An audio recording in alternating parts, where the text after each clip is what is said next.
श्री गणेशाय नमः।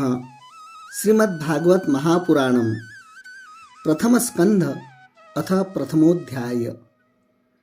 श्री सूत जी से शौनकादि ऋषियों का प्रश्न, जिससे इस जगत की सृष्टि स्थिति और प्रलय होते हैं, क्योंकि वह सभी सद्रूप पदार्थों में अनुगत है और असत पदार्थों से पृथक है, जड़ नहीं, चेतन है, परतंत्र नहीं, स्वयं प्रकाश है, जो ब्रह्मा अथवा हिरण्यगर्भ नहीं, प्रत्युत उन्हें अपने संकल्प से ही जिसने उस वेद ज्ञान का दान किया है, जिसके संबंध में बड़े बड़े विद्वान भी मोहित हो जाते हैं।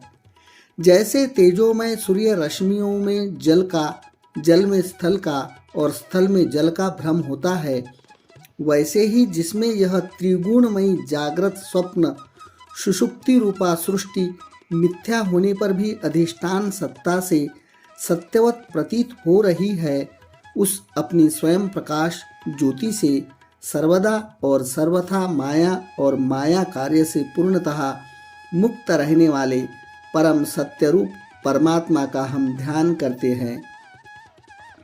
महामुनि, व्यास देव के द्वारा निर्मित इस श्रीमद् महाभागवत पुराण में मोक्ष पर्यंत फल की कामना से रहित परम धर्म का निरूपण हुआ है। इसमें शुद्धांतकरण सत्पुरुषों के जानने योग्य उस वास्तविक वस्तु परमात्मा का निरूपण हुआ है, जो तीनों तापों का जड़ से नाश करने वाली और परम कल्याण देने वाली है। अब और किसी साधन या शास्त्र से क्या प्रयोजन। जिस समय भी सुकृति पुरुष के इसके श्रवण की इच्छा करते हैं, ईश्वर उसी समय अविलंब उनके हृदय में आकर बंदी बन जाता है। इसके मर्मज्ञ भक्तजन यह श्रीमद् भागवत वेद रूप का कल्पवृक्ष का पका हुआ फल है। श्री शुकदेव स्वरूप तोते के मुख का संबंध हो जाने से यह परमानंदमयी सुधा से परिपूर्ण हो गया है। इस फल में छिलका, गुठली आदि त्याज्य अंश भी तनिक नहीं है। यह मूर्तिमान रस है। जब तक शरीर में चेतना रहे, तब तक इस दिव्य भगवत रस का निरंतर बार बार पान करते रहो। यह पृथ्वी पर ही सुलभ है। कथा प्रारंभ। एक बार भगवान विष्णु एवं देवताओं के परम पुण्यमय क्षेत्र नैमिषारण्य में शौनकादि ऋषियों ने भगवत प्राप्ति की इच्छा से सहस्त्र वर्षों में पूरे होने वाले एक महान यज्ञ का अनुष्ठान किया। एक दिन उन लोगों ने प्रातःकाल अग्निहोत्र आदि नित्य कृत्यों से निवृत्त होकर सूत जी का पूजन किया और उन्हें ऊंचे आसन पर बैठाकर बड़े आदर से यह प्रश्न किया। ऋषियों ने कहा, सूत जी, आप निष्पाप है। आपने समस्त इतिहास, पुराण और धर्मशास्त्रों का विधि पूर्वक अध्ययन किया है तथा उनकी भलीभांति व्याख्या भी की है।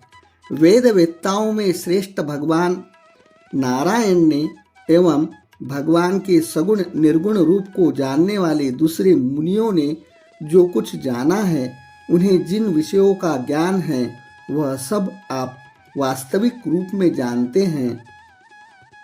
आपका हृदय बड़ा ही सरल और शुद्ध है। इसी से आप उनकी कृपा और अनुग्रह के पात्र हुए हैं। गुरुजन अपने प्रेमी शिष्य को गुप्त से गुप्त बात भी बता दिया करते हैं। आयुष्मान, आप कृपा करके यह बतलाइए कि उन सब शास्त्रों, पुराणों और गुरुजनों के उपदेशों में कलियुगी जीवों के परम कल्याण का सहज साधन आपने क्या निश्चय किया है। आप संत समाज के भूषण हैं। इस कलियुग में प्राय लोगों की आयु कम हो गई है। साधन करने में लोगों की रुचि और प्रवृत्ति भी नहीं है। लोग आलसी हो गए हैं। उनका भाग्य तो मंद है ही, समझ भी थोड़ी ही है। इसके साथ ही वे नाना प्रकार की विघ्न बाधाओं से घिरे हुए भी रहते हैं। शास्त्र भी बहुत से हैं, परंतु उनमें एक निश्चित साधन नहीं। अनेक प्रकार के कर्मों का वर्णन है। साथ ही वे इतने बड़े हैं कि उनका एक अंश सुनना भी कठिन है। आप परोपकारी है। अपनी बुद्धि से उनका सार निकालकर प्राणियों के परम कल्याण के लिए हम श्रद्धालुओं को सुनाएंगे, जिससे हमारे अंतःकरण की शुद्धि प्राप्त हो। प्यारे सूत जी, आपका कल्याण हो। आप तो जानते ही है कि यदुवंशियों के रक्षक भक्तवत्सल भगवान श्री कृष्ण वसुदेव की धर्मपत्नी देवकी के गर्भ से क्या करने की इच्छा से अवतीर्ण हुए थे। हम उसे सुनना चाहते हैं। आप कृपा करके हमारे लिए उसका वर्णन कीजिए, क्योंकि भगवान का अवतार जीवों के परम कल्याण और उनकी भगवत प्रेममयी समृद्धि के लिए ही होता है। यह जीव जन्म मृत्यु के घोर चक्र में पड़ा हुआ है। इस स्थिति में भी यदि वह कभी भगवान के मंगलमय नाम का उच्चारण कर ले तो उसी क्षण उससे मुक्त हो जाए, क्योंकि स्वयं भय भी भगवान से डरता है। सूत जी, परम विरक्त और परम शांत मुनिजन भगवान के श्री चरणों की शरण में ही रहते हैं। अतएव उनके स्पर्श मात्र से संसार के जीव तुरंत पवित्र हो जाते हैं। इधर गंगा जी के जल का बहुत दिनों तक सेवन किया जाए तब कहीं पवित्रता प्राप्त होती है। ऐसे पुण्यात्मा भक्त जिनकी लीलाओं का गान करते रहते हैं, उन भगवान का कलिमलहारी पवित्र यश भला आत्मशुद्धि की इच्छा वाला ऐसा कौन मनुष्य होगा जो श्रवण न करे। वे लीला से ही अवतार धारण करते हैं। नारद आदि महात्माओं ने उनके उदार कर्मों का गान किया है। हम श्रद्धालुओं के प्रति आप उनका वर्णन कीजिए। बुद्धिमान सूत जी, सर्वसमर्थ प्रभु अपनी योग माया से स्वच्छंद लीला करते हैं। आप उन श्रीहरि की मंगलमयी अवतार कथाओं का अब वर्णन कीजिए। पुण्यकृति भगवान की लीला सुनने से हमें कभी तृप्ति नहीं हो सकती, क्योंकि रसज्ञ श्रोताओं को पद पद पर भगवान की लीलाओं में नए नए रस का अनुभव होता है। भगवान श्री कृष्ण अपने को छिपाए हुए थे। लोगों के सामने ऐसी चेष्टा करते थे मानो कोई मनुष्य हो, परंतु उन्होंने बलराम जी के साथ ऐसी लीलाएं भी की, ऐसा पराक्रम भी प्रकट किया है जो मनुष्य नहीं कर सकते। कलियुग को आया जानकर इस वैष्णव क्षेत्र में हम दीर्घकालीन सत्र का संकल्प करके बैठे हैं।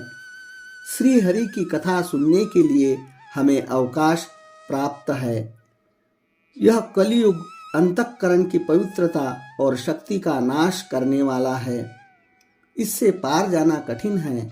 जैसे समुद्र से पार जाने वाले को कर्णधार मिल जाए, उसी प्रकार इससे पार पाने की इच्छा रखने वाले हम लोगों से ब्रह्मा ने आपको मिलाया है। धर्म रक्षक ब्राह्मण भक्त योगेश्वर भगवान श्री कृष्ण के अपने धाम में पधार जाने पर धर्म ने अब किसकी शरण ली है, यह बताइए। इति श्री प्रथमोध्याय संपूर्णम।